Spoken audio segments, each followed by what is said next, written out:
जो हमारी ड्रग्स की प्रॉब्लम है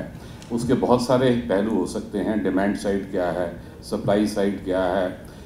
क्योर क्या है, उसके बाद रिहैबिलिटेशन क्या है। इसी में ये सारे के सारे हमारे डिपार्टमेंट्स हैं वो जुड़े हुए हैं। और सप्लाई साइड में तो जो सबसे ज़्यादा रोल है वो एनफोर्समेंट जो मैकेनिज़्म है, जहाँ पर चाहे वो हमारे पुलिस डिपार्टमेंट है, चाहे वो कोर्ट्स हैं, चाहे वो प्रोसिक्यूशन डिपार्टमेंट है, इन सब का बहुत अहम रोल होता है जो सप्लाई साइड को कर्टेल करने में। और डिमांड साइड पे हमारा सबसे बड़ा जो रोल है वो हमारा जो नॉन गवर्नमेंट ऑर्गेनाइजेशंस का सेक्टर है, हमारे इंस्टीट्यूशंस हैं, हमारे स्कूल्स हैं, कॉलेजेस हैं, हमारी पब्लिक रिप्रेजेंटेटिव्स हैं, हमारी पंचायती राज इंस्टीट्यूशंस हैं, लोकल बॉडीज़ हैं, ताकि लोगों में एक इस प्रकार की जो धारणा है वो आनी चाहिए कि भी जो डिमांड हमारे यहाँ पर क्यों बढ़ रही है,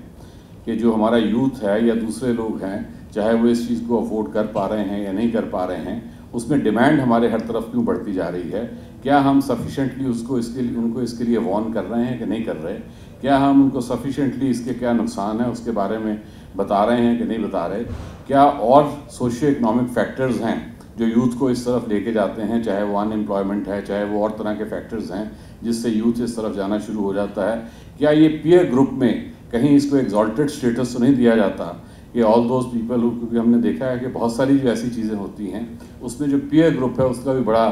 रोल रहता है, और कई बार किसी चीज़ को एक डिज़ायर्ड एक्टिविटी बना दिया जाता है पीयर ग्रुप में, और जो लोग उस एक्टिविटी में शामिल नहीं होते वो एक लेफ़्ट आउट सा फील करते हैं। तो ये सब चीज़ें ऐसी हैं कि जिसको दूर करने के लिए जो एक बहुत ही स्ट्रॉन्ग एंटी ड्रग्स कैंपेन जो है वो एक ईयर राउंड हमेशा ही पूरा समय जो हमेशा चलती रहनी चाहिए। और उसी की कड़ी में मेरे ख्याल जो आज इन्होंने इंटरनेशनल ड्रग अब्यूज़ डे के ऊपर ये जो सेमिनार किया है उसी की एक डिसेमिनेशन के लिए ये सारा के सारे लोग हम यहाँ पर एकत्रित हुए हैं। तो प्राइमरीली ये है कि जो ड्रग से कनेक्टेड कुछ भी चीज़ है, चाहे वो डिमांड साइड पे है, सप्लाई साइड पे है, क्यूरेटिव साइड पे है, रिहैबिलिटेशन साइड पे है, ये गवर्नमेंटलाइज्ड डिपार्टमेंट्स के दायरे में रह के नहीं की जा सकती,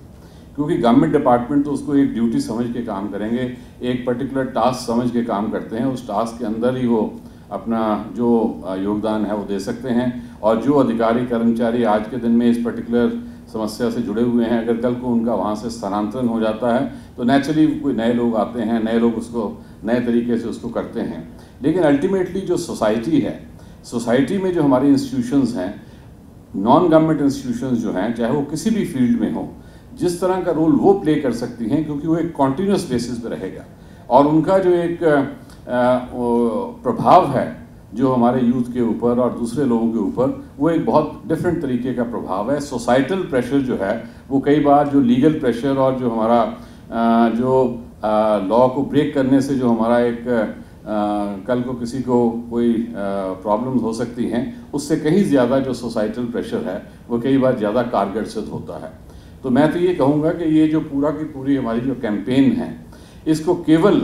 हम एक गवर्नमेंटलाइज्ड वर्क ना मानते हुए, इसको एक सोसाइटल वर्क मानते हुए, इसको एक बहुत ही इम्पॉर्टेंट जो हमारी सोसाइटी में जो हमें काम करना है, जिसमें हमें भी एज गवर्नमेंट सर्वेंट शायद अपनी प्राइवेट कैपेसिटी में भी हमें जुड़ना चाहिए, तो इस तरीके से इस कैंपेन को हमें लेके चलना चाहिए।